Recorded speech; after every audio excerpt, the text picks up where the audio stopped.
em relação às aulas da semana que vem, né? Na semana que vem eu vou participar de um evento que começa na terça-feira e não vou conseguir dar aula nem na terça nem na quinta. Então, eu tinha pensado em gravar o vídeo para vocês assistirem na hora da aula, mas o problema isso teria dois problemas, né? Primeiro é que vocês não teriam oportunidade de fazer pergunta, né, durante a aula. E segundo que para gravar cada minuto eu levo uns 5 minutos. Então, o que eu vou fazer, na verdade, vai ser mudar as aulas de terça e quinta da semana que vem, só da semana que vem para segunda e quarta. Então, mesmo horário, mesma sala aqui, só que vão ser na segunda e quarta. Se você não puder assistir, não tem problema, a gente vai gravar e vai disponibilizar a aula vai ficar aqui no Teams, né? Eu sei que algumas pessoas devem ter aula nesse horário e peço desculpas, mas é melhor do que a gente, sei lá, atrasar uma semana, né? O semestre já está bem curto e acho que o Renato levou um pouquinho mais de tempo também para terminar a parte dele. Então, é melhor fazer dessa forma, tá? Bom, dito isso, acho que a gente pode começar a aula de hoje. E vamos ver aqui como é que a gente vai fazer hoje. Sim. Bom, na aula anterior, a gente falou sobre modelos de linguagem, né? A gente viu os modelos N-grama e os problemas que eles têm, né? A gente viu alguns problemas em relação à capacidade deles de associar uma probabilidade a uma frase que nunca foi vista, né? E problemas também em relação à quantidade de memória que você precisa para armazenar essa tabela de probabilidade, né? Aí a gente viu como as representações distribuídas resolvem esse problema, e dentre elas você tem algumas arquiteturas, né, que ficaram mais famosas, arquiteturas não, desculpa, alguns modelos ficaram mais famosos, como o Word2Vec, como o Glove, né, o FastText, por exemplo. A gente não falou em detalhe de cada um desses modelos, porque o objetivo aqui dessa disciplina é mais a gente falar sobre as redes neurais, né? Então, a gente viu, a princípio, como é que eu consigo construir um modelo neural de linguagem e como é que essas representações, esses embeddings, podem ser usados para resolver analogias. Na aula de hoje, a gente vai começar a falar sobre Recurrent Neural Networks. A gente vai ver o algoritmo usado para treiná-la, chamado Backpropagation Through Time. Vai falar um pouco sobre as diferentes arquiteturas de RNN, né? Tipos de arquitetura em relação ao número de entradas e número de saídas. A gente vai ver como treinar modelos de linguagem usando essas arquiteturas, né, que chamam redes neurais recorrentes, né, o Recurrent Neural Networks. E vai começar a falar um pouco sobre tradução neural por máquina, né, que é o problema de você usar uma rede neural para traduzir texto de um idioma para outro, ou de...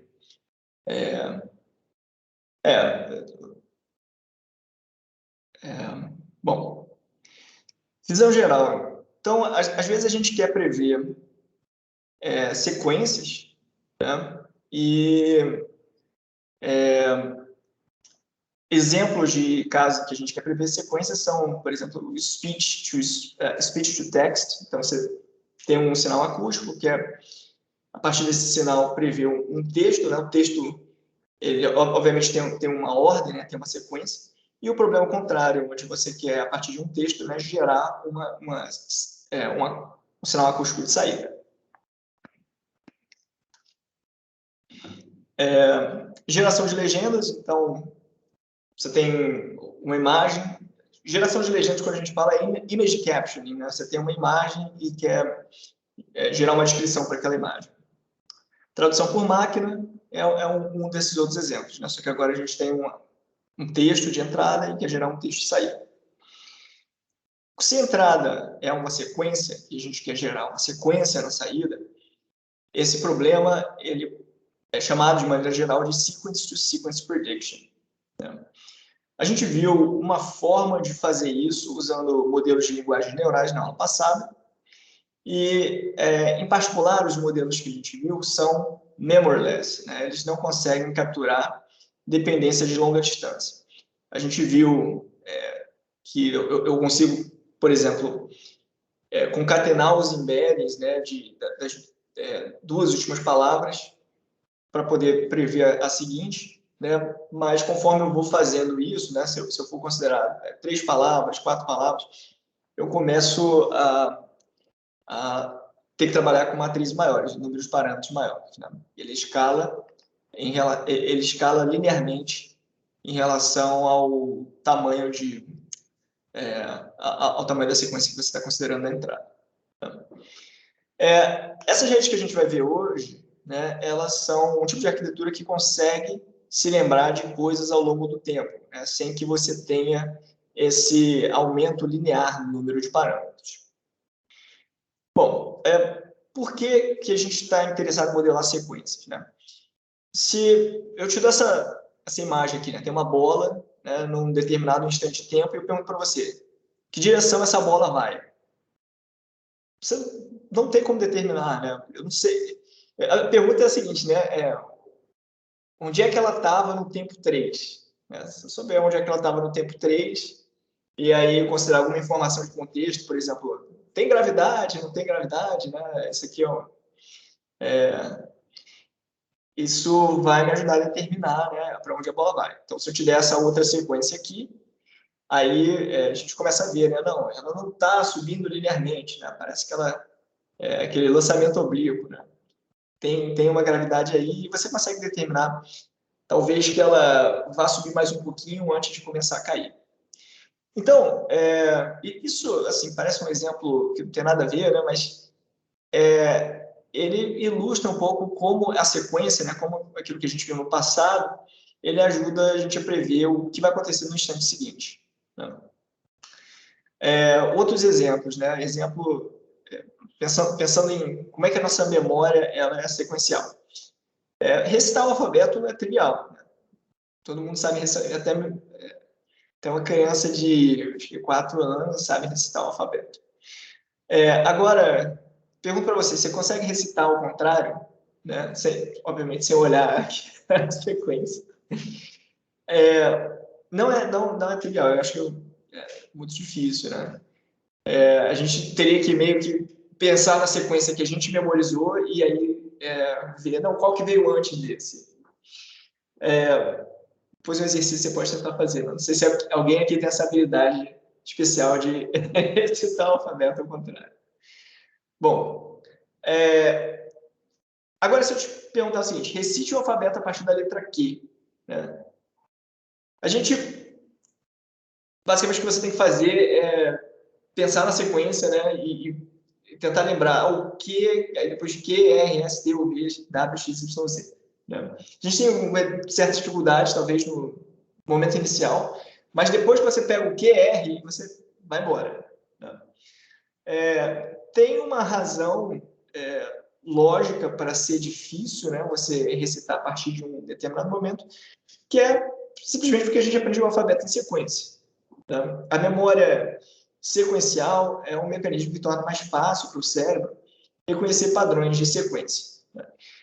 Então, parte da talvez inspiração, né, das redes neurais recorrentes vem dessa ideia de você aprender sequências, né? E como é que você representa aquela sequência que você viu até o momento como sendo uma espécie de estado oculto, né, de um estado latente. Aqui tem mais exemplos, né, ilustrativos. Você tem uma imagem e eu pergunto o seguinte, será que vai acontecer um acidente aqui? Só a partir da imagem é difícil dizer. Eu não sei, por exemplo, se esses carros estão parados. Né? Se os carros estiverem parados, não vai acontecer acidente nenhum. Né? Mas aí você pega essa imagem e pega essa outra, aí, né, você começa a, de repente, prever que está parando, né, e que o Tesla, né, que o carro de direção automática vai ter que começar a frear, porque senão vai bater ele nos carros da frente. Né? Bom, então, assim, claro, existem formas, né, de você adaptar uma CNN para trabalhar com sequências, né, mas, em geral, a gente vai precisar de um tipo de arquitetura que leve isso em consideração explicitamente. Tá? Bom, na aula anterior a gente fez essa suposição marcoviana, aqui deixa eu ver se eu consigo escrever aqui, tá? De que a probabilidade que WT, na palavra que aparece na 30ª posição, seja uma determinada palavra, dadas todas as palavras anteriores, ela vai depender apenas de algumas poucas palavras no passado. Né? Isso a gente disse que é um modelo memoryless, né? Só que muitas vezes a gente viu no caso lá das mochilas, né? Assim que o professor era alguma coisa assim, né? Tinha uma coisa assim que o professor permitiu, os estudantes abriram as provas, né? Então, o contexto de longa distância pode ser importante. E esses modelos que a gente viu na aula passada, né? Os modelos memoryless, eles têm uma limitação fundamental. Bom, se a gente tivesse que ilustrar, né, como é que esses modelos funcionam, né, a gente basicamente tem uma palavra aqui, certo? Uma palavra que é representada, por exemplo, por um one-hot vector, e aí a gente, esse one-hot vector é convertido em uma representação compacta, em um embedding para essa palavra. Né? Quando o contexto tem tamanho 1, tá? Basicamente o que a gente quer fazer é, a partir da representação compacta da última palavra, eu quero prever a palavra seguinte. Tá? Então é isso aqui que a gente estava fazendo. Tá? Aí a gente pode... Aqui é hidden 2, né? E assim por diante. No caso um pouco mais sofisticado, a arquitetura um pouco mais sofisticada que a gente viu, para prever a palavra 3, a gente poderia usar, de repente, os hiddens das duas últimas palavras. Né? Então, esse seria o caso em que o contexto é igual a 2. Tá? Bom,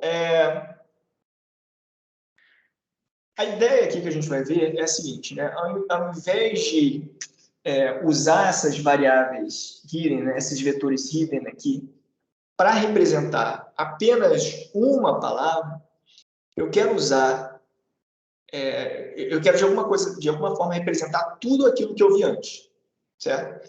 Então a gente vai mudar, a gente vai adicionar conexões entre as unidades ocultas para poder fazer exatamente isso. Então a gente tem aqui, né, que é a palavra 1, e aí eu tenho o hidden one, tá? Uma representação aqui para...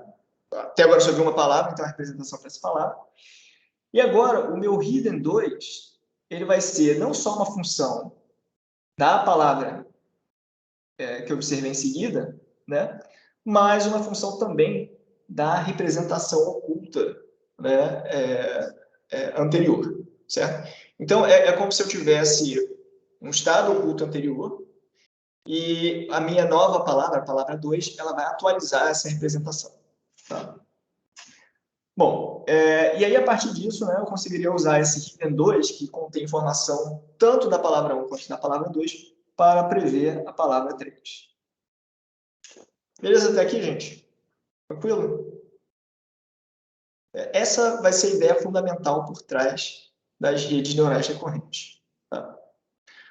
Bom, a gente pode, então, como eu falei, a gente pode pensar na rede neural recorrente como sendo um sistema dinâmico. Né? Um sistema dinâmico, basicamente, você tem um estado que representa o estado atual do sistema, você tem entradas que vão atualizar o estado atual e você tem saídas. Tá? Então, achei que ia ter uma figurinha aqui. Bom, a gente pode desenhar essa representação como sendo alguma coisa assim, né? Deixa eu ver aqui como é que eu fiz. Ah, tá. Aqui você tem o estado oculto, né? O estado oculto ele é representado por um vetor de variáveis, né? A gente pode chamar isso aqui de... Para usar a mesma terminologia lá do MLP, a gente pode chamar isso aqui de hidden units. Tá? E aí a gente tem a entrada, tá? Isso aqui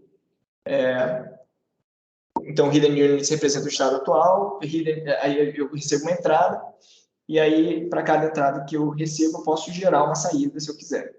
Tá? Às vezes eu estou interessado na saída só ao final disso, ou só ao final da sequência de entrada, ou às vezes eu estou interessado em saídas intermediárias. E aí, a representação do estado oculto, ela vai depender do estado oculto anterior. Tá?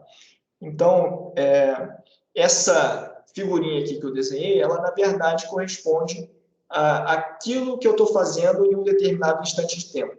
Eu posso desenrolar esse processo, esse modelo, né? Então, eu vou ter alguma coisa do tipo... vamos chamar a entrada aqui de X, tá? O estado oculto aqui de A ou de H, né? Não sei qual a notação que eu... Aqui eu juntei slides, duas fontes diferentes, então vocês vão ver que às vezes eu chamo de A, o estado oculto, às vezes eu chamo de H. Tá? Então, como eu estou desenrolando, deixa eu adicionar aqui uma notação para um instante de tempo. Tá? Então, pode ser alguma coisa aqui do... esse angle brackets 1. Tá? Aí aqui eu posso ter 1. E aqui a saída... Coloquei um chapéu para dizer que é como se fosse uma previsão, né? E aí, eu vou ter uma nova entrada. Isso aqui vai ser combinado com o estado oculto anterior, tá? Para gerar uma nova saída e assim por diante. Tá? Eu acho que aqui no slide está um pouquinho diferente, né? Tá? Mas a ideia é exatamente essa. Tá? A gente vai usar esse modelinho, né, esse sistema dinâmico, para processar as entradas que vão aparecendo ao longo do tempo. Bom, vamos fazer um exercício aqui interessante. Imagina que eu tenho essa RNN, né, representada aqui por essa figurinha da esquerda, e eu vou mostrar para vocês, né, que a gente consegue usar esses pesos aqui, são 3 pesos diferentes aqui, tá? Eles poderiam ser valores diferentes aqui. O que eu quero dizer é o seguinte, são 3 parâmetros diferentes que, por coincidência, estão setados iguais a 1. E o que eles vão fazer é basicamente o papel basicamente o papel de uma camada linear. Eles vão multiplicar aquilo que aparece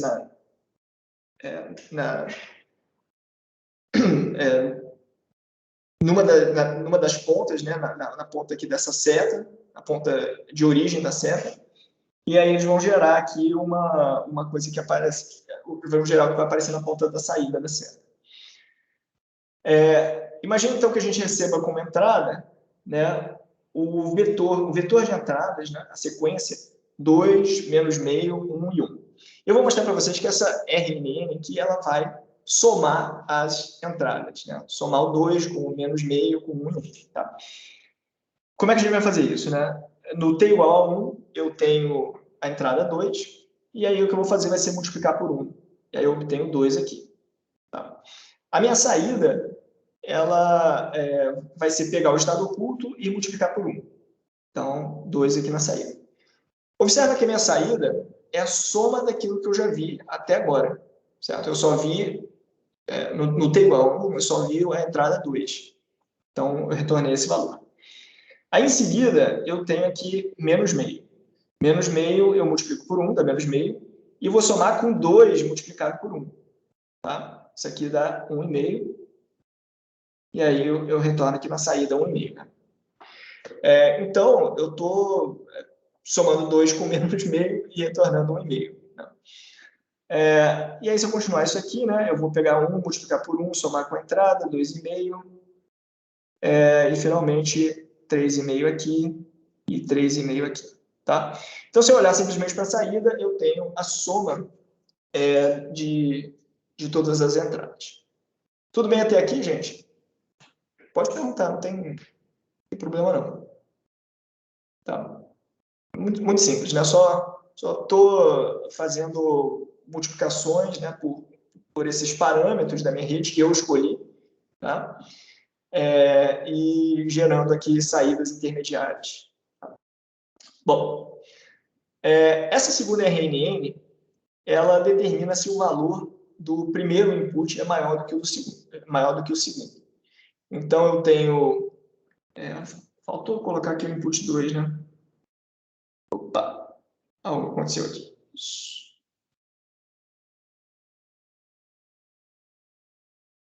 O input 2 é menos 2. Eu acho, na verdade, que quando eu fui do Google Drive, Google Slides para o PowerPoint, ele deve ter sobreposto aqui. Bom, então tem essas duas entradas e eu quero saber se a soma do primeiro é maior do que a do segundo. Tá? Se isso for verdade, eu quero que ele me retorne 1, ou um número próximo de 1. Né? Caso contrário, eu quero que ele me retorne 0. Tá?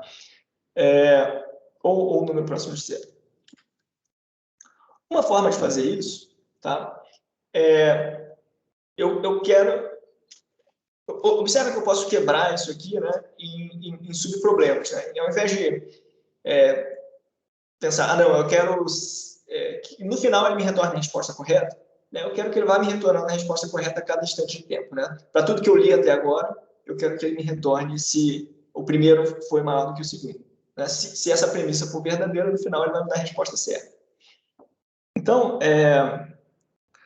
o que essa rede está fazendo aqui, basicamente? Né? Quando eu multiplico o input 1 por 1 e o input 2 por menos 1, eu estou somando, né, e somo essas duas coisas, eu estou pegando primeiro menos o segundo. Né? Primeiro menos o segundo, e aí eu somo com aquilo que eu vi antes, né, aquilo que estava aparecendo antes, porque a gente tem essa ideia, né, de agregando pela soma tudo que apareceu antes. Então, se eu fizer isso, né, quando eu multiplico por esse 1, eu tenho basicamente a soma das primeiras entradas menos a soma das segundas entradas até aquele instante de tempo. Tá? E eu quero saber se o primeiro é maior do que o segundo. Tá? Eu não sei se vai dar certo, então apenas reiterando aqui, o que eu vou ter em um determinado instante de tempo aqui, por exemplo, né, vai ser a soma das primeiras entradas menos a soma das segundas entradas. Né? E aí, se esse número for positivo, isso quer dizer que a soma dos primeiros é maior que a soma dos segundos.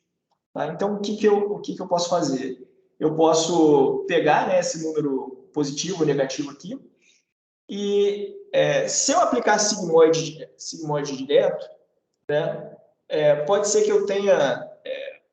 se você pegar aqui a sigmoide, né, ela pode estar assim, muito suave. Né?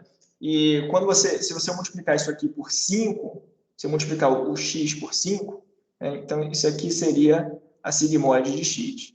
E como é que ficaria a sigmoide de 5x, por exemplo? Né?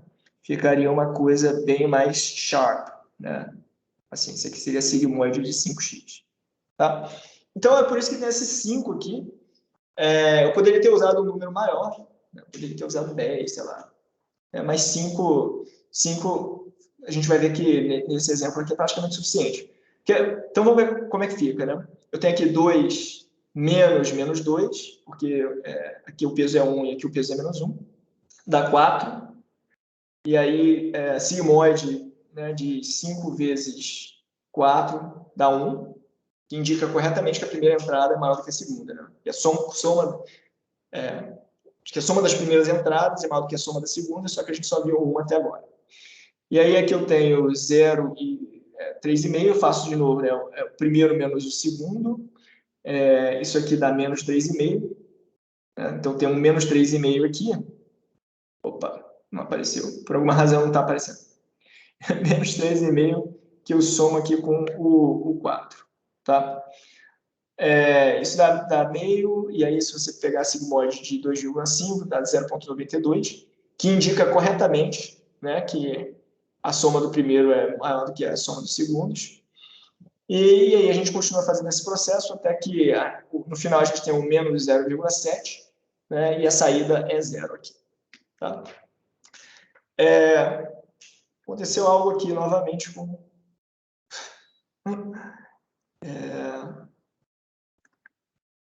O meu PowerPoint quebrou de novo.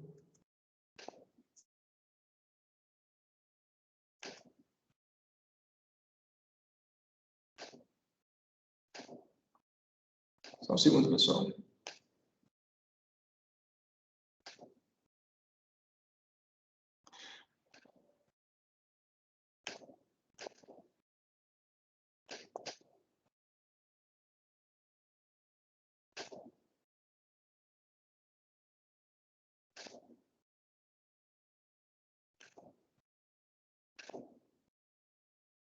Ok, vamos voltar aqui.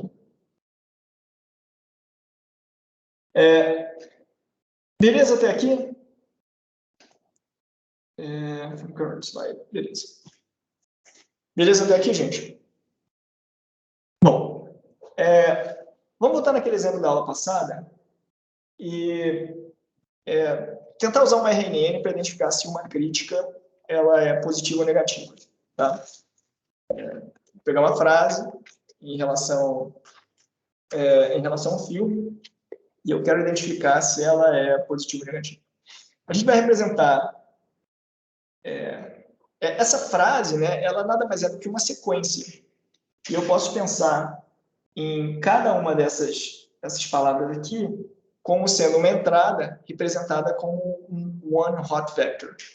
Então, eu tenho alguma coisa do tipo o, né, que está aqui que corresponde ao índice 12 no meu vocabulário, né? O O seria representado por um one hot vector, onde a gente tem várias posições aqui. Aí na posição 12 aparece o 1, 13 e 14. Beleza? E aí na aula passada a gente construiu essa matriz aqui, que vai pegar o one hot vector e vai transformar numa uma representação compacta, né? Uma representação densa dessa palavra. Bom, a gente pode pensar, vamos ver aqui, né? Se a gente fizesse esse mapeamento aqui dessas minhas entradas, eu vou chamar a entrada de X aqui para ficar consistente com o anterior, tá? Então, esse aqui é o X, X1, porque é o X1 porque é a palavra que aparece na posição 1, tá? da minha sequência. E aí, eu quero obter agora uma representação oculta, né? O que essa representação oculta está me dando, né? Ela está me dando basicamente uma maneira de considerar as componentes, né, que são importantes para eu representar o meu estado oculto e para gerar saída. Então, essa matriz aqui que a gente gerou na aula passada, né, se você olhar aqui a posição 12 é essa aqui, né? Ela pode ser usada, né, eu posso pré-multiplicar x por essa matriz e obter essa representação aqui. E eu faço isso para cada uma das palavras da minha sequência. Tá? Então, eu posso pensar em como é que eu construo uma rede neural recorrente que vai pegar aqui uma entrada no tempo t, tá? E aí eu vou pegar e vou gerar uma representação oculta para aquele tempo t. Essa representação oculta, né? Acho que eu devia ter deixado um pouco mais de espaço para isso, mas tudo bem. Vai ser retroalimentar, né? Quando você for gerar a representação do tempo seguinte. E aqui eu tenho o y de chapéu, que é a minha saída, que pode ser gerada para cada entrada intermediária. Né? Ok, como é que esse x, tá? Ele é um vetor com 14 posições. A gente viu aqui no exemplo anterior um vetor também de entrada, tá? Isso aqui eu posso pensar como sendo o xt, né? Então era um vetor com dois elementos, tá? Onde o elemento 1 correspondia ao input 1, né? Aquele número que está vindo do input 1, e o elemento 2 ao que vem do input 2. E aí eu vou agora pensar em que matrizes que eu poderia usar aqui, né? Aqui eu vou chamar essa matriz de WAX, porque ela converte, né? Eu vou multiplicar por x, ela converte do mundo do x para o mundo do A. Tá? Essa outra matriz eu vou chamar aqui de WAA, e essa última matriz aqui de WYA. Tá? Bom, que matrizes são essas? O WAX eu já tirei. É essa matriz aqui em cima, que vai pegar a minha entrada e vai converter em uma representação oculta, né, para aquela uma representação que eu vou somar ao meu estado oculto. Se a gente for escrever a expressão para isso aqui, seria algo do tipo assim, né? O nosso A1 vai ser simplesmente o WAX vezes o X1. Tá? Então, o nosso A1, como eu disse, ele vai ser simplesmente o vetor 0, 0 e menos 1. Beleza, e o vetor A2? O vetor A2, ele já vai ser... primeiro, vou transformar, né, aquilo que vem do meu estado oculto anterior. É como se a gente estivesse desenrolando essa rede aqui, tá? Vou transformar o que vem do meu estado oculto anterior e vou somar com a nova entrada x2, tá? Depois desse mapeamento para o mundo dos As. Né? Observa que a matriz WAX é uma matriz 3 por 14, não, por 15 no caso, né? Eu escrevi aqui com 15 entradas. Então, só para ser consistente, deixa eu colocar mais um 0 aqui. Pronto. Então, o WAX é uma matriz 3 por 15. Quando eu multiplico por um vetor 15 por 1, eu vou ter um vetor como esse aqui, um vetor 3 por 1. Beleza, gente? Tá. Então, é por isso que eu estou falando que eu estou mapeando do mundo do X para o mundo do A. E aí, esse vetor A aqui, que veio do anterior, a gente sabe que ele é 3 por 1. Né? E para eu continuar no mundo dos A's, eu tenho que multiplicar por uma matriz quadrada 3 por 3, uma matriz de ordem 3. Aí a pergunta é a seguinte, né? Se você tivesse que construir essa matriz WAA manualmente, tá? Que dimensões, tá? Quais as dimensões desse vetor aqui, né? Que importam para a gente? Lembra que a primeira dimensão, né, tem esse significado de ser uma coisa relacionada a filme, segundo a sentimento, e o terceiro de ser gênero, né? Essa palavra do gênero masculino ou feminino.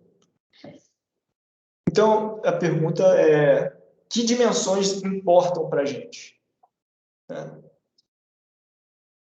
Perguntei para vocês. Vou repetir a pergunta, tá? Eu tenho esse vetor com 3 dimensões, onde a primeira se relaciona a filme, a segunda a sentimento e a terceira a gênero. Eu só quero identificar se a crítica a respeito do filme ela é positiva ou negativa. Tá? Seria o sentimento, assim? O sentimento, e eu quero saber também se é relacionado a filme ou não. Né? Então, o gênero, obviamente, é o que não importa. Né? Se é gênero masculino ou feminino, isso não tem nada a ver com o objetivo da tarefa final. O objetivo final aqui. Então, uma maneira, né, de construir essa matriz WA seria o seguinte: 1, 1, 0. Tá? O que essa matriz faz ao multiplicar, por exemplo, pelo A1? Certo? Quando eu multiplico aqui pelo A1, quem é A1 é 0, 0 menos 1. Tá? Basicamente, o que ela faz é matar tudo que está na terceira linha. Tá? Tudo que ele vai pegar esse vetor A1, tá? E vai jogar fora isso aqui. Tá? Isso aqui é como se fosse uma matriz, esse WA é quase uma matriz de identidade, que diz o seguinte para mim: olha, mantém a primeira linha, mantém a segunda linha e joga fora a terceira linha. Tá? Então, quando eu multiplicar aqui, eu vou ter o vetor 0, 0, 0. O que faz sentido, porque até agora a gente só leu a primeira palavra, que era o. O não me diz absolutamente nada se essa crítica é positiva ou negativa. Tá? E aí eu vou pegar aqui o WAX vezes X, que a gente sabe que, por filme, né, vai ficar 1, 0 e menos 1. Tá? Então, o meu A2, somando esses dois vetores, vai ser 1, 0 e menos 1. Tá? Eu poderia ter sido um pouquinho mais esperto, né, e já ter construído uma matriz WAX que zerasse, né, que zerasse essa terceira linha. Tá? Então, se eu tivesse feito isso, eu não terminaria com esse menos 1 aqui embaixo. Mas tudo bem, não tem problema não. Bom, e aí o que a gente faz é simplesmente repetir esse processo. Observe que o que esse processo faz a gente está somando os vetores que a gente viu antes, tá? O que a gente viu até aqui, tá? Somando esses vetores, só que jogando fora a última linha. Então, se eu tivesse, por exemplo, que dizer qual o A, né, que a gente obtém, qual o valor de A, esse aqui é 1, 2, 3, 4, 5, né? Qual o valor de A5? Não vai dar para escrever aqui, vou escrever aqui pequenininho. O A5, vou botar aqui em outro lugar.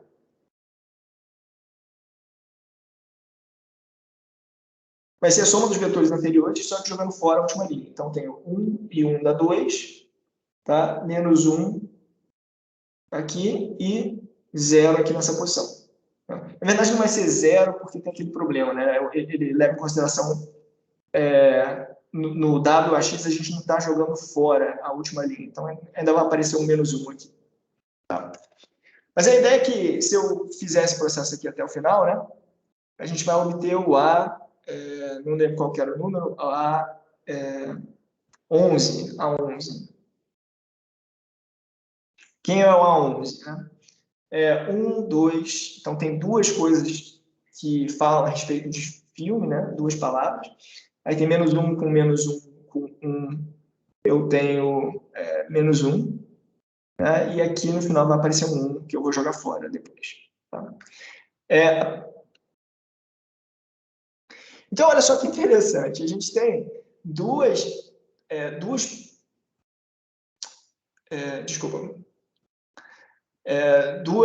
críticas, né? Duas palavras aqui negativas, péssimo e horrível, e a gente tem uma positiva. E é por isso que aparece esse menos 1 aqui.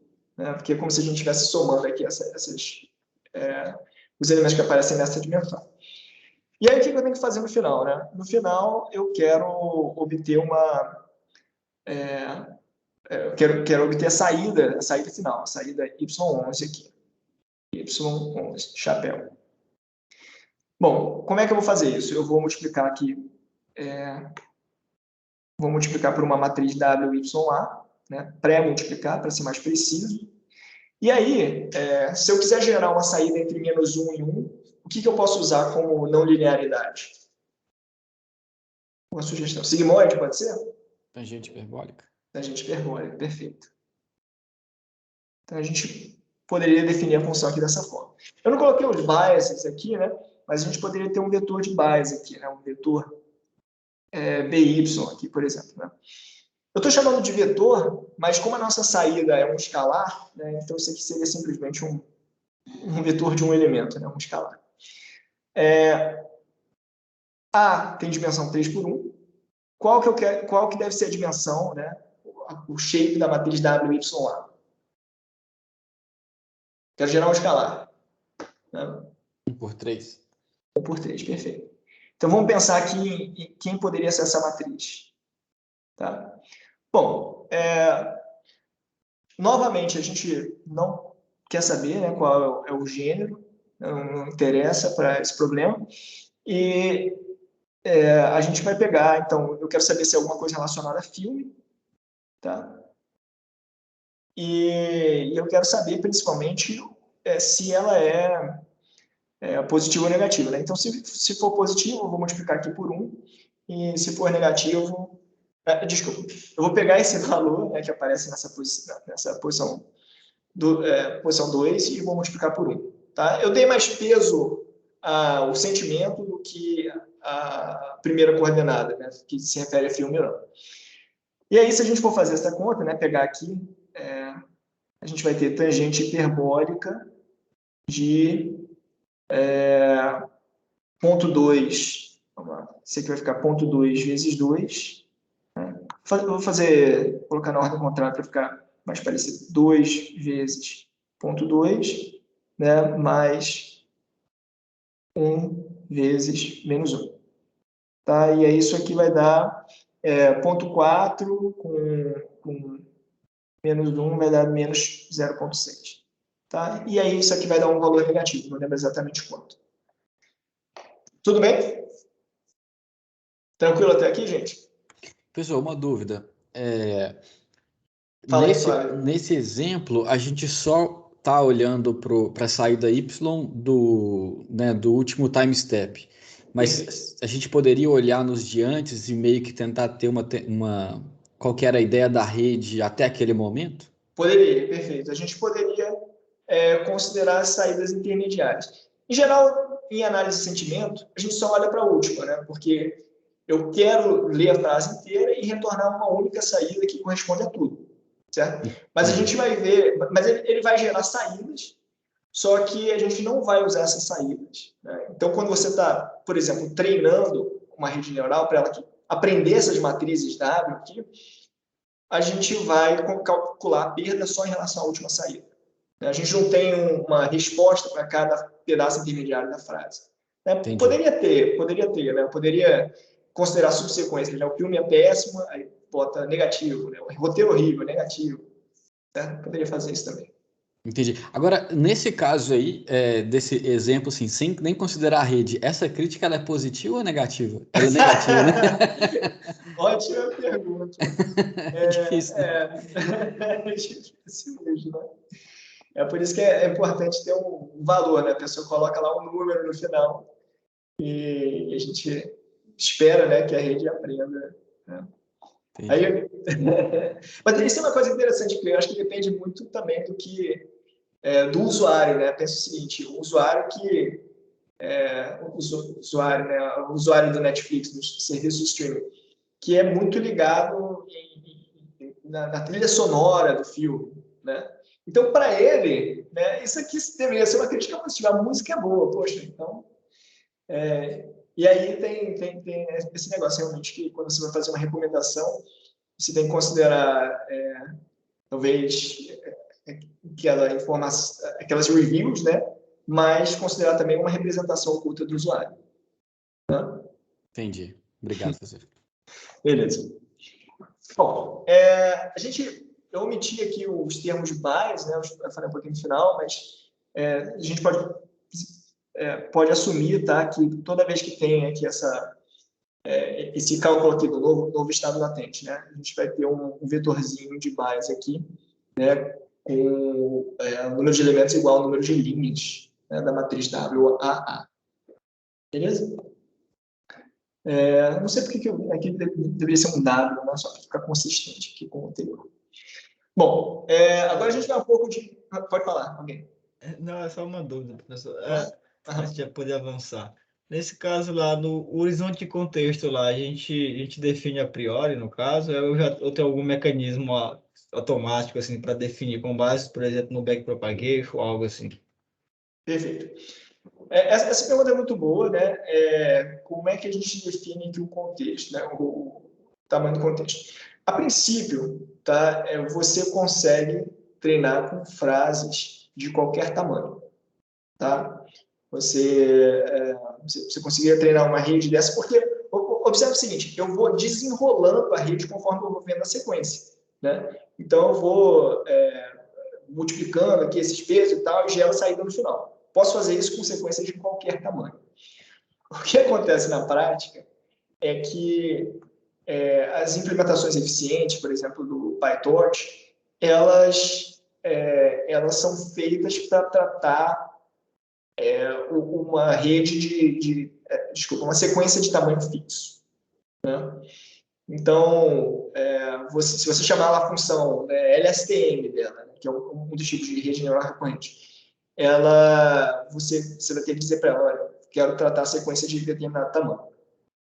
E aí tem algumas formas de você definir esse tamanho, né? Você quer... obviamente você não quer pegar um tamanho pequeno demais, né, que as suas frases, né, a frase do paciente sejam maiores do que isso, e você tem que truncar, né? Você também não quer pegar... e se você pegasse, por exemplo, definisse um tamanho 10, né, e aí você tivesse frases de tamanho 5? Mas você pode fazer padding, né, que é basicamente colocar vetores de zero no final, né, vetores nulos no final. Na prática, eu acho que você teria que fazer um grid search com diferentes tamanhos, né, e truncar ou fazer padding. Porque... tá bom? Poderia dizer assim, então, que, digamos assim, que na literatura, né, existente, existe um valor ideal para cada tipo de aplicação, algo assim? Eu não sei dizer se existem guidelines, né, práticas de qual tamanho você deve usar, tá? Realmente não sei dizer. Eu chutaria que isso vai depender muito do dataset, né, de quão dependente da sequência completa, né? O Henrique levantou a mão, talvez você queira complementar alguma coisa ou perguntar alguma coisa. É mais uma dúvida mesmo, porque você falou em relação à implementação dessa parte de RNNs. Sim, pelo que eu entendi, cada camada vai ter esse par de matrizes aí independente da outra. Você falou um tema aqui perigoso aqui, camada, né? Por que eu estou dizendo que é perigoso? Porque até aqui a gente só está falando de uma camada, só tem um estado oculto, tá? Que é esse AT. Eu poderia, a partir desse estado oculto, né, gerar um outro estado oculto, um AT2. É como se antes de gerar a saída Y, né, eu colocasse mais uma camada. Entendeu? O que a gente está vendo aqui não são camadas, né? Isso aqui só estou mostrando para vocês uma rede com uma camada. Ah, não, entendi. É porque, tipo assim, a minha dúvida era mais se... É porque, dentro das implementações que eu vejo, pelo menos, você pode tanto, tipo, declarar... você vai ter uma matriz WAX e vai usar ela para todos os inputs X. Correto, correto. Mas também você poderia fazer, tipo, sei lá, uma matriz que processa uma frase por vez. Então, ela tem, tipo, uma matriz para cada uma das partes da frase e vai fazendo isso, tipo, em partes no texto também. Ou estaria errado? Desculpa, você falou uma matriz para cada parte da frase? Tipo assim, em vez de eu ter só uma matriz que vai pegando palavra por palavra, eu poderia ter mais de uma matriz que simultaneamente Isso. pega... Então, para a primeira palavra eu uso uma matriz, para a segunda eu uso outra, é isso? Isso. E vai meio que andando no texto. Certo. Você poderia fazer isso. Eu até coloquei no slide uma pergunta, né? Por que a gente não faz dessa forma? Você terminaria com um número muito maior de parâmetros, tá? E essa representação que você vai obter, né, para a sequência, ela fica muito dependente da posição em que você vê a sequência, certo? Então, a ideia é que qual a ideia de manter essas matrizes iguais, né? É que se eu vir o filme é péssimo em uma posição da frase, né, eu quero tratar isso da mesma forma que eu trataria se o filme é péssimo aparecesse em outra posição da frase. claro que eu vou usar o estado oculto anterior para poder fazer uma combinação e tal, mas se eu tenho esse trechinho, né, eu quero que ele seja tratado de forma igual. Né, isso é o que faz com que seja possível aprender, né, essas sequências. Né? Entendi. Obrigado, professor. Beleza, excelente pergunta. Bom, legal. Então, a gente tem aqui, né? Agora, vamos pensar um pouco como é que a gente vai aprender essas redes. Tá? E aí vai ter um pouquinho de matemática aqui, a gente vai ter que relembrar um pouquinho lá do cálculo 2. Bom, o algoritmo para aprender essas redes, ele é o backpropagation, mas ele recebe um nome especial, que é o backpropagation through time. Por que a gente chama ele assim? A gente vai ver. Claro, né, todos os exemplos que eu fiz aqui são ilustrativos. A gente não seta na prática os pesos da mão. Eu tenho frases, tenho sequências, tenho saídas, e eu quero que a minha rede aprenda essas matrizes automaticamente, né, usando backpropagation. E aí a gente vai aplicar, né, na rede desenrolada, e é por isso que essa rede desenrolada tem essa noção de tempo, né, de instante, de momento diferente da sequência. E é por isso que ele tem esse nome. Né? Vamos simplificar um pouco a notação, porque ficar escrevendo esses subscritos aqui do W o tempo todo é chato. Então, a gente vai ter aqui U, W e V. Tá? Bom, vamos pensar aqui no grafo. Esse aqui foi gráfico computacional, não. Esse é grafo mesmo, computacional, desenrolado. Vamos lembrar aqui dos pesos que são compartilhados. Tá? Até a pergunta que o Henrique fez foi a seguinte, né? Será que eu poderia ter aqui 3 matrizes diferentes? Né? A princípio poderia, mas ia ser muito mais difícil você aprender alguma coisa útil, né? Que fosse capaz de fazer boas previsões. O que a gente usa aqui, né, é que essas funções, né, essas relações são time invariant. Né? Isso é um termo importante, time invariant. Tá? Uma coisa interessante aqui, né, é você pensar que uma sequência, ela nada mais é do que um grafo linha. Né? Uma sequência x1, x2, x3 é um grafo linha. E nesse tipo de grafo, né, em geral, a gente está interessado em preservar essa invariância em relação ao tempo. Bom, vamos lembrar aqui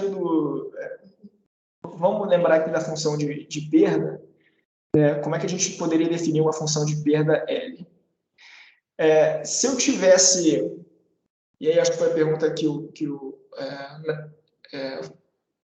Flávio fez, né? É o Flávio ou o Nairo, agora eu não lembro. Se a gente poderia considerar saídas intermediárias, né? Dependendo do problema, faz sentido, sim. E aí eu poderia definir uma perda para cada uma dessas saídas. Tá? Eu tenho uma sequência de saída e eu quero casar com as previsões. E aí eu defino essas perdas L1, L2 e L3. A previsão em si, ela vai ser uma função, né, que vai pegar o meu estado oculto, que eu estava chamando de AT antes, né, agora HT nessa notação, multiplicar pela matriz V. Né, e aí eu aplico uma função. No exemplo do filme é péssimo, a gente aplicou a tangente hiperbólica, mas poderia ser uma outra não linearidade. Né? Uma outra função de ativação. Na verdade, não faz sentido falar em ativação, né? É mais uma função que vai mapear na saída. Bom, e o HT, ele vai pegar aqui o estado oculto anterior, né? Por exemplo, no caso do H3, pega o H2, multiplica por W, então tem esse pedacinho aqui, e vai somar com U vezes X3. Né? Então tem esse pedacinho aqui. Eu posso chamar esqueci como é que chama, vocês lembram como é que chama esse termo que aparece dentro aqui da não linearidade? É ativação, né? O valor da ativação, né? Acho que é isso. Então, A gente tem aqui o activation ZT. Tá? E aí eu tenho... A gente não usou nenhuma função... nada diferente da função affine aqui, né? Mas eu poderia ter uma não linearidade também para gerar o H. Em geral, é isso que a gente faz. Tá? A gente tem uma... por exemplo, a ReLU aqui. Bom, vamos então escrever aqui o grafo computacional, né, para ver como é que a função de perda final, que é esse L caligráfico aqui, depende dos parâmetros, que são as matrizes U, V e W. Então, o L ele é calculado a partir de L1, ele é a soma, né, desses três termos, L1, L2 e L3. Tá? O L3, como é que... o que eu vou usar para calcular o L3? Olha aqui eu não cheguei a escrever aqui, né? Mas ele vai ser uma função de, basicamente, da saída real, né? Do ground truth, e do valor predito. Tá? O valor predito aqui é Y3 chapéu. Por que eu não coloquei o Y3? Poderia ter colocado o Y3 aqui, mas ele é uma constante, tá? Então, a gente não precisa fazer backpropagation por essas constantes. Tá? Como é que eu calculo o Y3? O Y3 ele vai depender de H3. É só você olhar para essa equação aqui. Y3 chapéu é F de V vezes H3. Então, tem o H3 aqui. Tá? Como é que eu calculo H3? H3 é G de Z3. Tá? G de Z3. Então, vou colocar aqui um Z3 aqui. E para calcular o Z3? Z3 ele é uma função de, escrever aqui, né? De U, de W e de H2. Tá? Então, vou colocar o H2 aqui, nessa posição. E, além disso, tem o U e o W. Tá? Tá faltando aqui o V, né? Esqueci de colocar o V, gente. Vamos colocar o V aqui. E aí ligar com o V usado no cálculo do Y. Tá? Então, vou colocar aqui. Além disso, eu tenho o U e o W. U e o W. Aí o W, esses dois são usados no cálculo de Z3. Tranquilo até aqui, gente? Tranquilo. Beleza. Tá. E para calcular o L2 vai ser bem parecido, né? A gente vai usar o Y2 chapéu. Tá? Para calcular o Y2 chapéu, eu uso o H2. Para calcular o H2, eu uso o Z2. Estou só repetindo aquilo que está aparecendo aqui. E aí, para calcular o Z2, eu tenho que usar o U e o V. Né? O U e o W, perdão. Quem é que está faltando aqui? Faltando um aqui. Eu ia esquecer novamente. O V, né? O V ele é usado para calcular o Y2 também. Finalmente, vou fazer rapidinho aqui para a gente avançar. H1. Opa, esse não tem chapéu. E aí, para calcular o Y1, eu dependo do V. E eu dependo do U. Faltou o Z1 aqui, né, na verdade. Z1. Eu dependo do U e do W. Quem é que é o Z1? Z1 vai ser... Opa. Z1 vai ser U, X1 mais W, H0. Tá? Aí uma coisa importante aqui é que você precisa dar como entrada um H0, tá? um estado oculto inicial. Em geral, a gente usa um vetor de zeros. Tá? E aí isso aqui basicamente morre. Tá? E aí você poderia dizer que o Z1, de repente, não depende do W. Tá? Você mataria essa aresta aqui que eu tinha feito, tá? Você poderia matar. Tranquilo? Bom, aqui a gente começa a ver um problema, né? começa a ver um problema. Eu pergunto para vocês, qual é o caminho mais longo que a gente consegue definir aqui de dependências? Você começa a ver que tem um caminho bem longo aqui que vem do L, passa pelo L3, vai para o Y3, H3, aí Z3, H2, Z2, H1, Z1 e U. Olha só. Pensa no custo computacional para a gente calcular não só fazer o forward, né? Não só calcular o L3, mas para fazer o backpropagation, né? Para a gente ver qual a dependência de L em relação a U. Né? E ele depende de U não só através desse caminho que eu desenhei, né? Mas através de outros caminhos também. Certo? Tem aqui do Z3, já para o U, e tem um outro caminho aqui. Certo? Ele depende de U através desses vários caminhos. A gente vai ver isso, né, quando eu fizer aqui agora com vocês o backpropagation. Tá? Backpropagation through time, para ser mais específico. Deixa eu ver aqui se... sim. De vez em quando eu vejo uns memes desse na internet e acho interessante, legal colocar nas aulas, mas realmente ele não adiciona muita coisa. Aqui é só aquela derivada, né, de, sei lá, x ao quadrado, né, vai ser 2 vezes x elevado a 1. Certo? Derivada de x ao quadrado em relação a x. Bom, deixa eu abrir aqui um whiteboard para a gente fazer isso.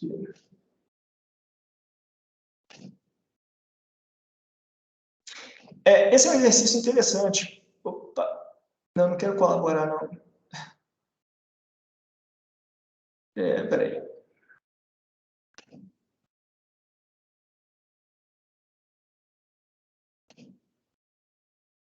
Janela. Ok, agora sim.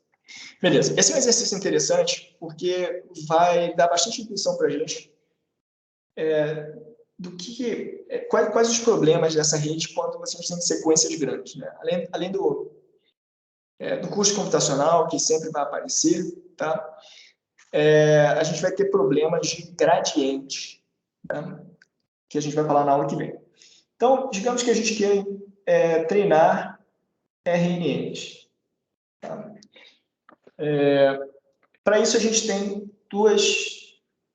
Opa, aconteceu algo aqui. Para isso, a gente tem duas etapas aqui. Uma é cálculo da perda e a outra é fazer, né, depois que você calcula, fazer o backpropagation through time, que muitas vezes é abreviado BPTT. Tá? Perda é a famosa loss. Né? Beleza. Vamos definir aqui a perda, então, LT como sendo só a soma das perdas anteriores. Tá? Vou botar aqui mais genérico. Né? Então, soma de T igual a 1 até T maiúsculo de L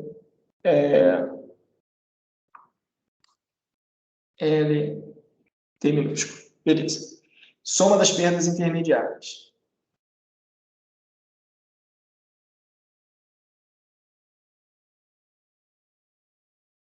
Beleza. E aí? Agora vamos ver o BPTT, como é que vai funcionar. Tá? Vamos fazer tudo escalar, porque senão vai dar muita dor de cabeça e matrix cálculos é sempre chato. Né? Vou representar aqui, a gente vai ter um estado H0, e aí isso aqui vai ser combinado com o x de 1, através da matriz U, para gerar o H1. Aí eu tenho uma matriz, acho que eu chamei de V, né, para gerar o Y chapéu. H2 é a combinação do estado anterior, faltou aqui o W, né? Matriz W, X2, U, H2 chapéu.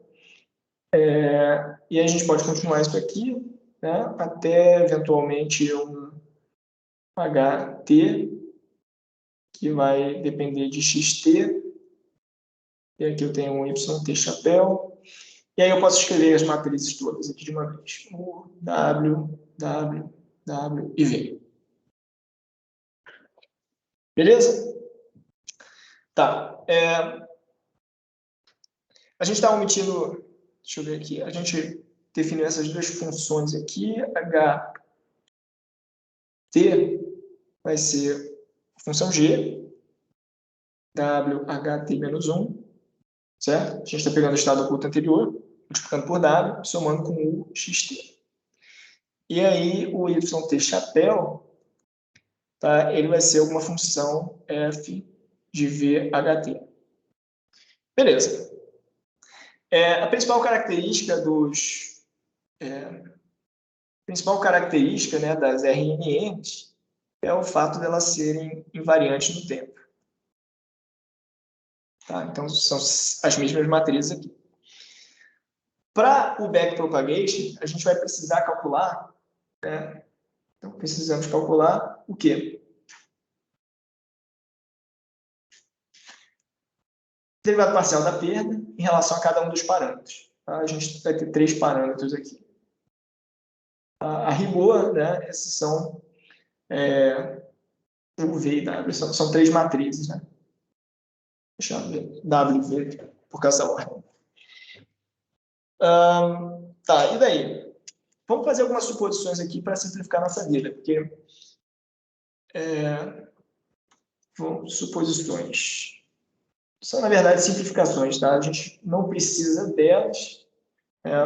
Obviamente, a sua RNN vai funcionar se você não assumir que f é uma função linear. Na verdade, vamos botar assim, f é a função afim.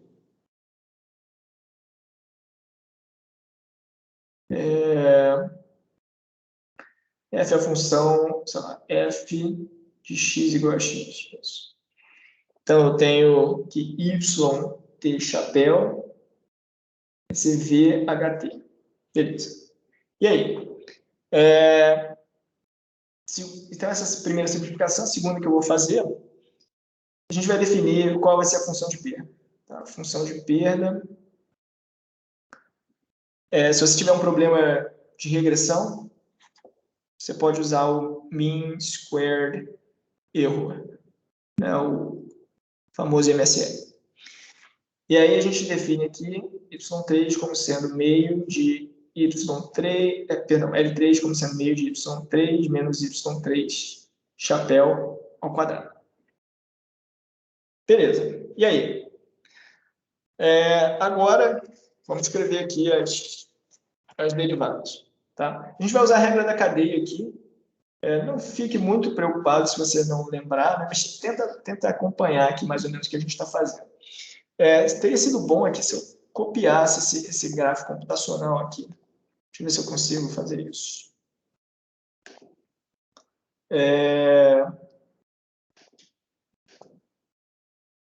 Engraçado, por que ele só está com U e o W, o V não veio para cá? Deixa eu copiar ele aqui. Ah, tá, o V ficou em cima.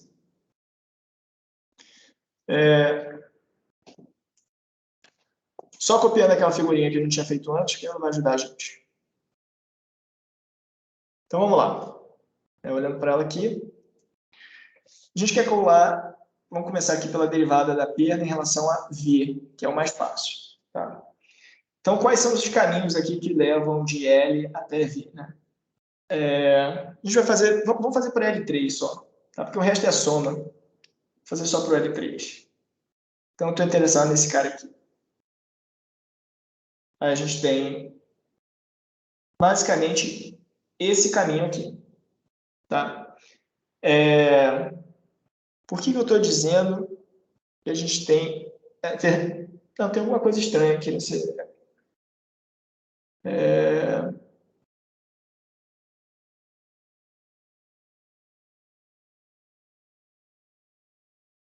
Isso, não, é isso mesmo.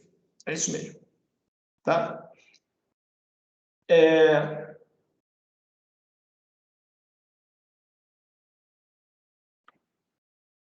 Estou aqui só pensando, gente, por que a gente não está considerando os outros caminhos que levam a V? Esses são os únicos caminhos que levam a ver, não? Mas e esse outro aqui, né?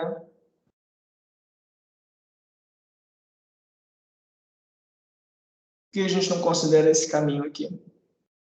É porque eu acho que o desenho ficou meio. É porque eu acho que é H2, depois V, depois Y2. H2, depois V. Não. O desenho está certo, eu acho. Dá uma olhada aqui no anterior que a gente tinha.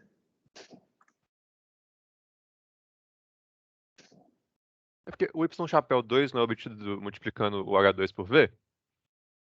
Y2 chapéu é obtido multiplicando H2 por V. Isso. Então ele tá entre, né? Tipo, esse H2, depois o V, aí depois o. Sim, pra chegar no Y2 você precisa passar pelo V.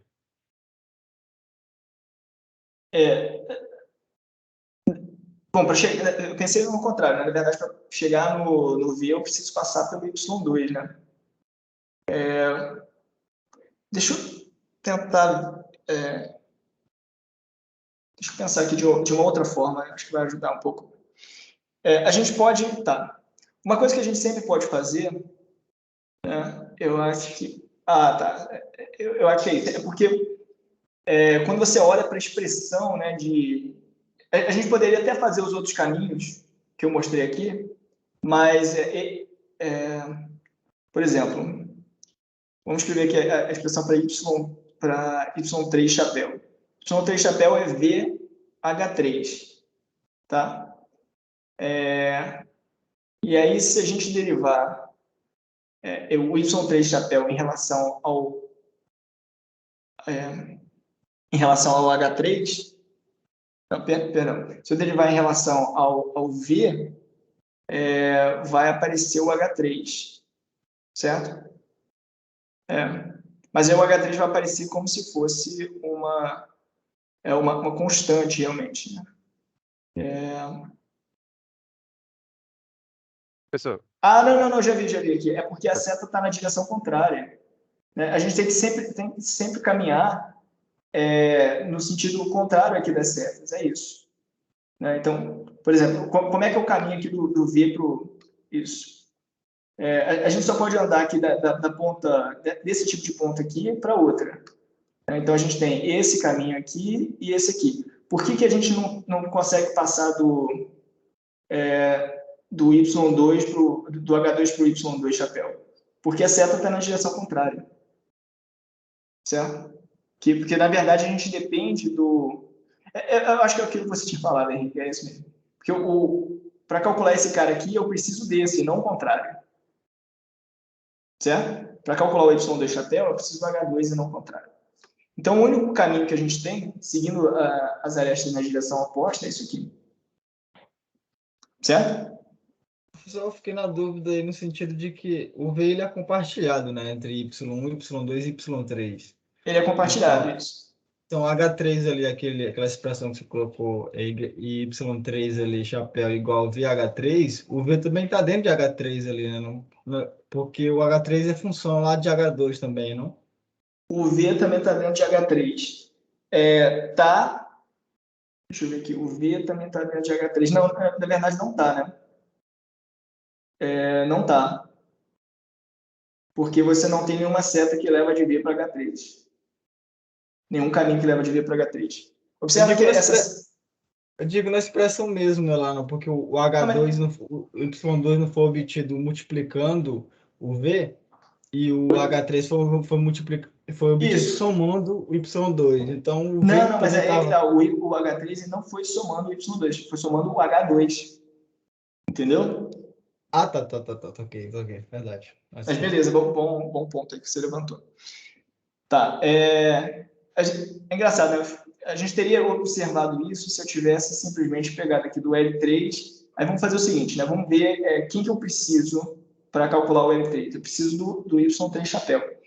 Então, ao invés de calcular a derivada direta em relação a V, vamos calcular a derivada parcial em relação ao Y3 chapéu, e aí calcular o Y3 chapéu em relação a V. Tá? E aí, se a gente tivesse feito dessa forma aqui, eu ia ver que quando eu chegasse nessa expressão, né, eu teria simplesmente H3, certo? Aqui é simplesmente H3. E aí o H3 não tem caminho para... Não existe caminho de V para H3, né? O H3 não depende de V, certo? Porque o V ele só aparece do hidden, né, para a saída, né, para o output. Certo? Então, uma vez que você tem um hidden, você tem o output. Bom, como é que fica isso aqui? Vamos escrever a função... a gente tinha um L3 aqui escrito em algum lugar? Ah, tem, L3, né? L3 está ali, tá? Aqui embaixo à esquerda. Como é que a gente deriva isso em relação ao Y3 chapéu? É como se o Y3 chapéu fosse um X, gente. Então, vai ficar aqui meio, né, vezes... aí eu tenho uma função, tem alguma coisa que é elevado ao quadrado. Então, vai ser 2 vezes essa coisa vezes a derivada do que está dentro, em relação ao Y3 chapéu. A derivada do que está dentro é menos 1. Tá? Então, esse cara aqui é isso aqui. Corto esse aqui com isso. E aí, esse aqui, como a gente viu pela expressão de cima, né? Ele é simplesmente V. Tá? Perdão, ele é simplesmente H3. Então, a expressão final ficou menos Y3 chapéu, vezes H3. Tranquilo? Molezinha de calcular, né? Se você tem um H3, né, do forward, calcular essa derivada em relação a V é trivial. Beleza. Vamos ver agora um caso um pouco mais complicado. O caso da derivada do L3 em relação a W. Tá? Agora, como é que a gente vai fazer? De novo, vou olhar para o Y3. Tá? Então, tem aqui L3 em relação ao Y3 chapéu. E aí eu tenho... Agora a gente vai continuar do Y3. Como é que a gente chega no W, né? Bom, tem um caminho aqui por H3. Tá? Então, Y3 chapéu, H3. E aí do H3, né, para o...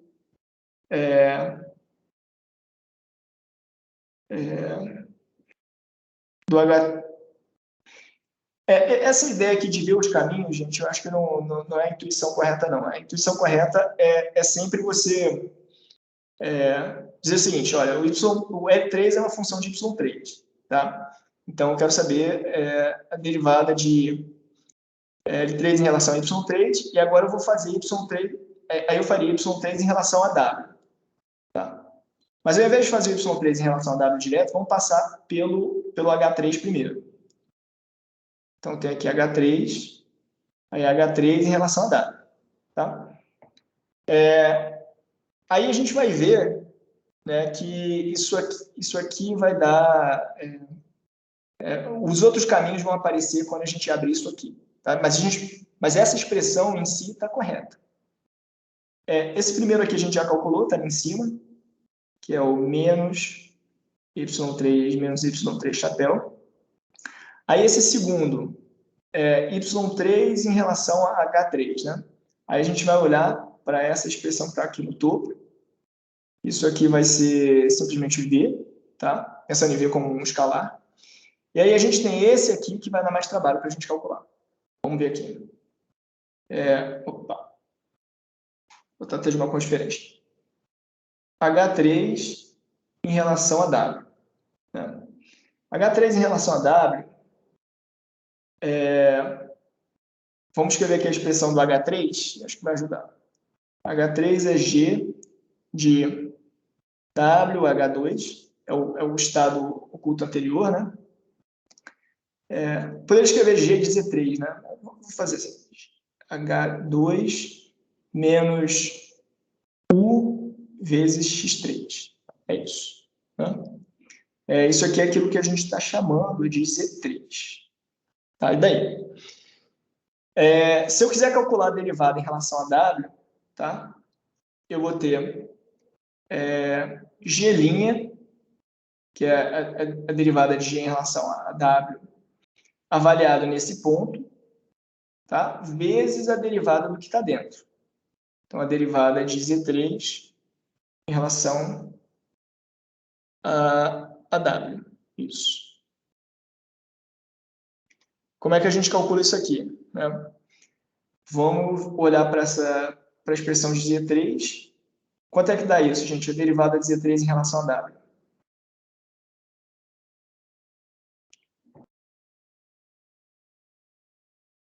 Olha para essa expressão aqui. Tem o W vezes uma coisa que para todos os fins é uma constante. Certo? Pode falar. H2? H2, isso. Então, esse aqui é H2.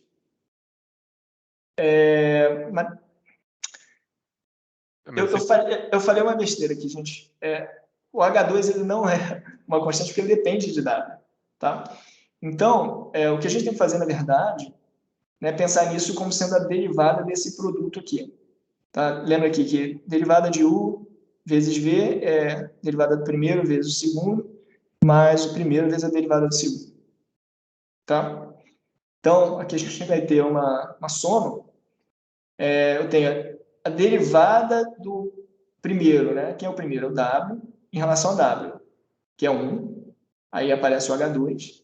Mas, o grande problema aqui é que o nosso segundo termo, né, que é o W2, ele depende de W também. O H2 depende de W também. Então, eu tenho W vezes a derivada de H2 em relação a W. Beleza? Bom, a gente está vendo onde isso vai dar, né? Porque a gente calculou esse cara aqui e viu que esse cara depende desse aqui. E as outras expressões vão ser parecidas, né? Porque agora eu tenho H2 em relação a W. Então isso vai ser G' de Z2 vezes H1 mais W vezes H1 em relação a W. Tá? E, finalmente, H1 em relação a W vai ser G' de Z1 vezes H0, que é zero, né, na maior parte dos casos. Vou colocar simplesmente aqui W vezes a derivada de H0 em relação a W. Isso aqui não depende de W, então isso aqui morre, tá? Fica só isso aqui mesmo. G' de Z1. Beleza. E aí a gente teria que substituir, né, esse cara aqui, e aí depois essa expressão aqui, e finalmente essa expressão, né, essa expressão aqui que a gente calculou, ela entraria aqui, tá? Ia ficar alguma coisa do tipo G', Z3, e aí vezes H2, mais aquilo que a gente calculou como sendo a derivada de H2 em relação a W. Tá? Observa que essa matriz W vai aparecer uma vez aqui para cada passo da nossa sequência, né? Para cada instante da nossa sequência. Vou pular aqui, vou só escrever direto a expressão do L3 em relação a U, mas dá para ver, né, por essa expressão aqui que eu vou grifar, que vai ser muito parecida, né, com a expressão que a gente tem para derivada em relação a W. Tá? Ele vai ser menos y3 menos y3 chapéu, vezes, que aparece o V de novo, né? Aí aqui aparece quem é que aparece aqui? X3. Não, peraí. G' de Z3 vezes X3 mais derivada de H2 em relação ao lucro. Tá? Então, é relativamente parecida com a derivação anterior. Tá? Por que a gente faz isso? Né? Porque, primeiro, para você ver que chega uma hora que você vai conseguir calcular esses escalares, né, ou essas matrizes, e aí você vai, basicamente, vai fazendo o POP, né, vai tirando, perdão, vai desempilhando isso aqui até que finalmente você calcula a derivada em relação a cada uma dessas matrizes. W, se queira para ser U, né? W, U e V. O V é o mais fácil de tudo. O V não tem essa dependência no tempo. A gente vai usar essa expressão na aula seguinte para mostrar problemas que aparecem como gradiente. Tá? Eu coloquei aqui nos slides um link para essa derivação. Está um pouquinho mais organizado do que da aula de hoje. Vamos, só para a gente terminar, falar um pouco sobre diferentes arquiteturas de RNN e um pouco sobre tradução por máquina. Tá? Bom, existem várias arquiteturas que vão depender um pouco da aplicação, né, que você está trabalhando. Então, por exemplo, Speech Recognition, a gente tem uma sequência de entrada, que é um sinal acústico, que é gerar uma sequência na saída.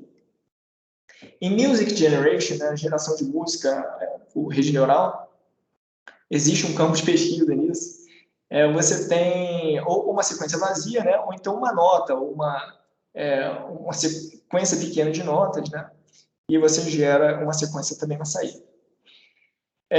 Classificação de sentimento, e é muito legal a gente ver como é que ele aprende com... por exemplo, você dá um monte de músicas de jazz para ele e ele gera umas sequências assim que realmente não dá para dizer que não foi uma pessoa, né, que fez.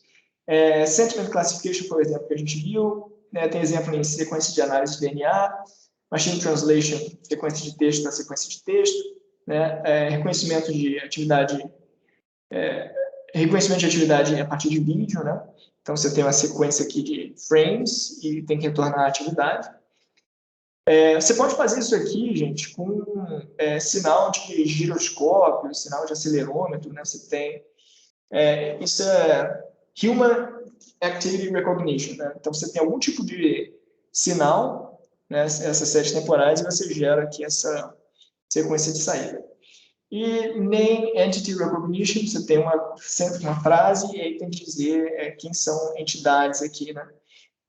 Pessoas, cidades, a partir dessa frase, né? Então, isso aqui é basicamente uma saída binária, tá? Para cada uma das palavras, se é uma entidade ou não. Tá? Então, um monte de zeros e uns na saída. Dependendo da tarefa, você vai ter uma coisa diferente aqui, né?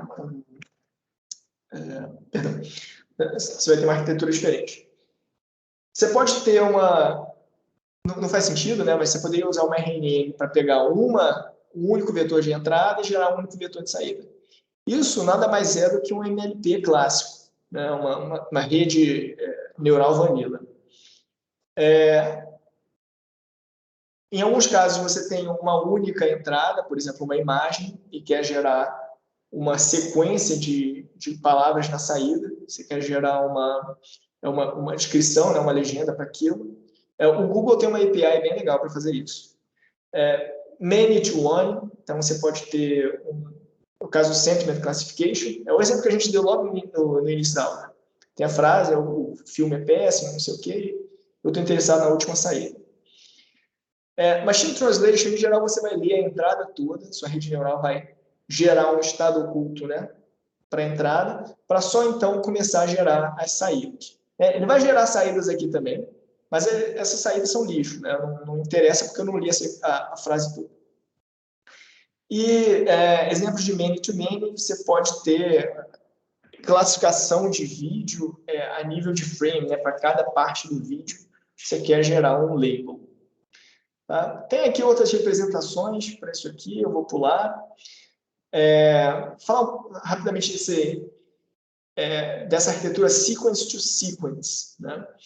Em geral, essa sequência da entrada e sequência da saída pode ser pensada como uma concatenação de uma arquitetura many to one, que vai pegar uma entrada, né, de uma sequência de muitas entradas, e vai gerar vai codificar aquela input sequence em um único vetor.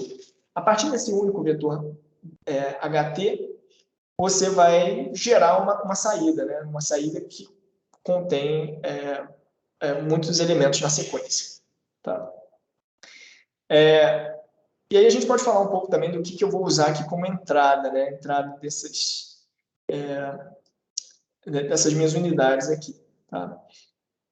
Vou falar um pouquinho disso um pouco mais para frente. Bom, uma forma de usar RNNs como modelo de linguagem é aquela que a gente falou no início. Né? Eu vou colocar aqui as palavras de entrada, e aí, ao invés de ligar essas unidades ocultas, essa representação densa à próxima, usar apenas isso para gerar a saída, né? Eu vou... desculpa, gente. Eu vou usar essa representação oculta anterior combinada com a entrada, com a nova entrada, para atualizar essa representação oculta e aí sim gerar uma nova saída. Tá? Se a gente fosse comparar isso aqui com o exemplo da aula anterior, né, onde a gente tinha um contexto 1, a gente não teria ligação entre os estados ocultos. Eu teria simplesmente uma entrada, um estado oculto e uma saída. Tá? E aí, para fazer para o próximo, eu vou pegar a palavra anterior, que foi quick, vou gerar um estado oculto e vou gerar uma saída. Tá? Bom, o que estava escrito aqui mesmo? Sim. E como é que a gente representa essa saída aqui? Se você representar como one-hot vectors, tá? Você pode usar, por exemplo, a cross entropy loss para treinar o seu modelo. Tá? Então, a saída seria um vetor aqui, 0, 0, 0, 0, 1, tá? Alguma coisa desse tipo. Essa é o target, né? Isso é aquilo que eu gostaria que a minha rede gerasse. O que ela vai gerar? Se você tiver um softmax aqui no final, né? Ela vai gerar alguma coisa aqui com os valores bem pequenininhos, né? Com sorte, se ela estiver bem treinada, né? Com os valores bem pequenininhos. E aí, nessa posição aqui, ela vai gerar, sei lá, 1.995, né? E, claro, que no início, quando ela não estiver treinada, você inicializa com pesos aleatórios, ela vai gerar uma saída completamente aleatória, né? E aí, usando o cross entropy loss, você vai fazer com que essas saídas fiquem cada vez mais próximas. Né? Esse modelo que a gente viu, ele pode aprender dependências de longo prazo, mas não de muito longo prazo. E isso vai ter essa limitação tem a ver com a questão dos gradientes, né? Vanishing gradients, exploding gradients, que a gente vai ver na aula que vem. Tá?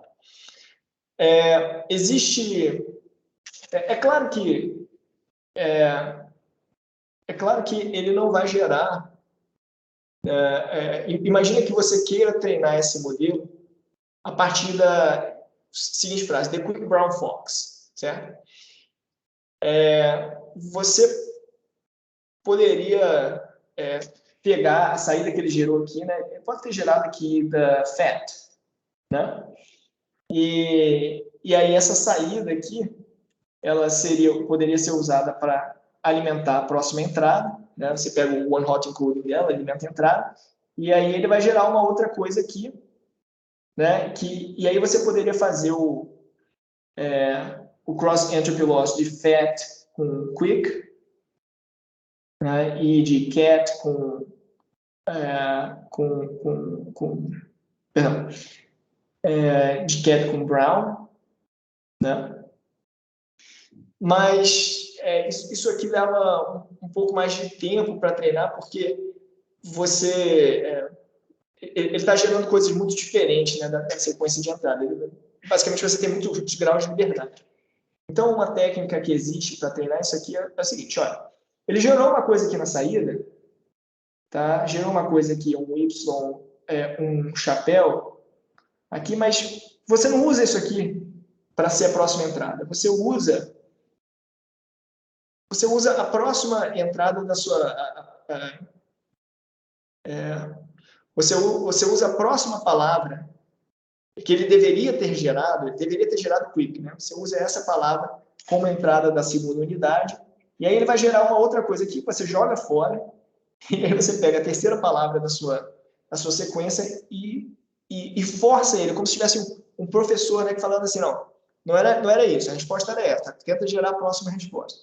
Esse tipo de treinamento é chamado de teacher force. Tá? Tem alguns desafios aqui restantes.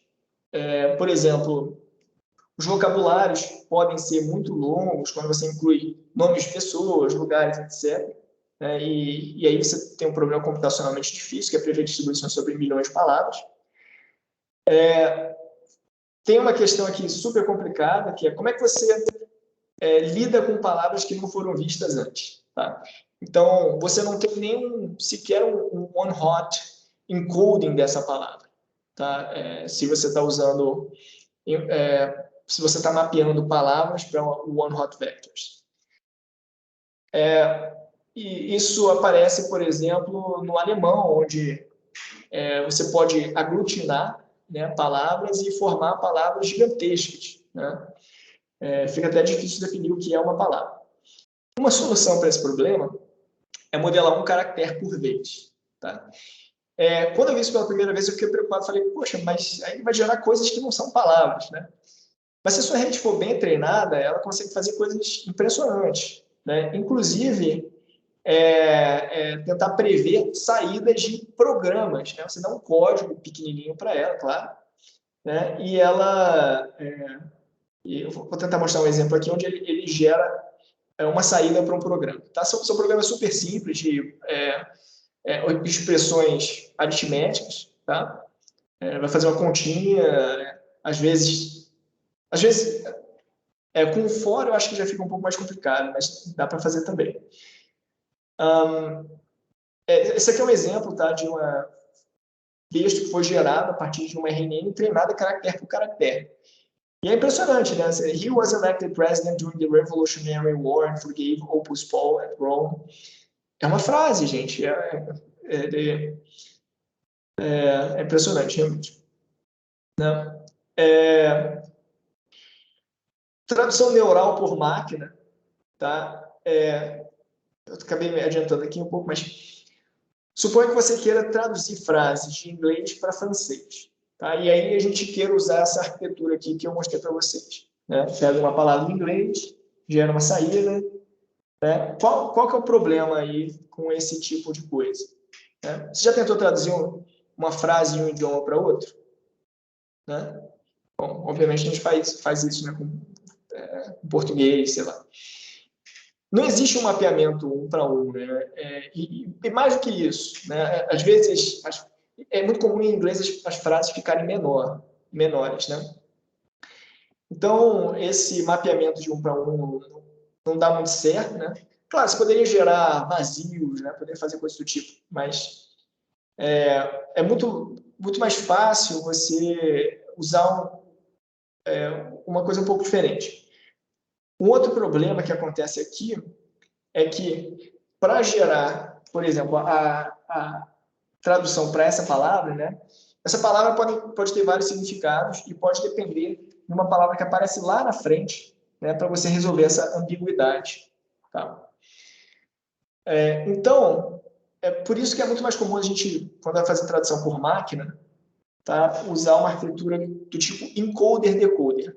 O que quer dizer isso? Né? É o mesmo conceito de encoder-decoder que vocês viram lá em autoencoder. Se você tem uma imagem, você gera uma representação, né, para essa imagem, tá?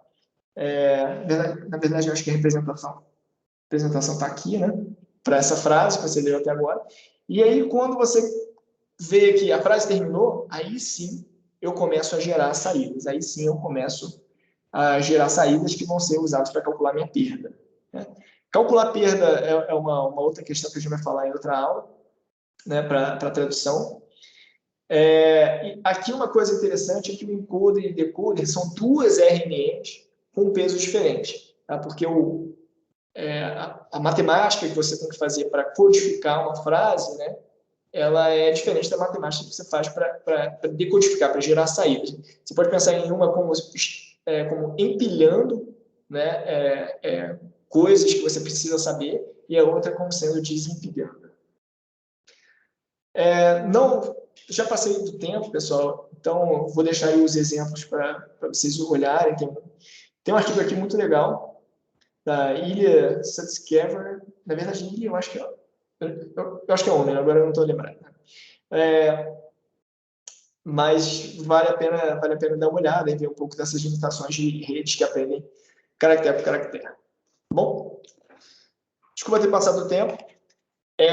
Importante, para quem ficou aí até agora, semana que vem as aulas vão ser segunda e quarta, porque eu tenho um evento começando terça-feira e não vou conseguir dar aula terça e quinta. Tá bom? Então, segunda e quarta, 9h25. Vejo vocês. Quem não puder, depois assiste o vídeo aí para não ficar perdido. Bom, pessoal? Obrigado. Professor, Pode uma falar. dúvida. Claro, pode falar. Você vai colocar as aulas no YouTube? Eu estava colocando só aqui, porque se você clicar no chat, né, que aparece no Teams, Tem dá salvo. para ver. Os outros professores estão colocando no YouTube? Acho que sim, porque às vezes, por exemplo, durante a aula a gente vai rever só um pedaço mais rápido, ou quer ver um overview, o YouTube tem controle de velocidade que ajuda. Perfeito. Vou fazer isso então. Tá, obrigado. Ótima sugestão. Mais alguma dúvida, pessoal? Eu passei meio rápido, mas era para não passar do tempo. Vocês podem perguntar. Tranquilo, então. Se vocês tiverem dúvida, podem me mandar mensagem por aqui mesmo, pelo Teams, que eu tento responder antes da próxima aula. Tá bom? Falou, Beleza, pessoal. professor. Obrigadão, até mais. Fala, professor, Obrigado. obrigado. Até mais.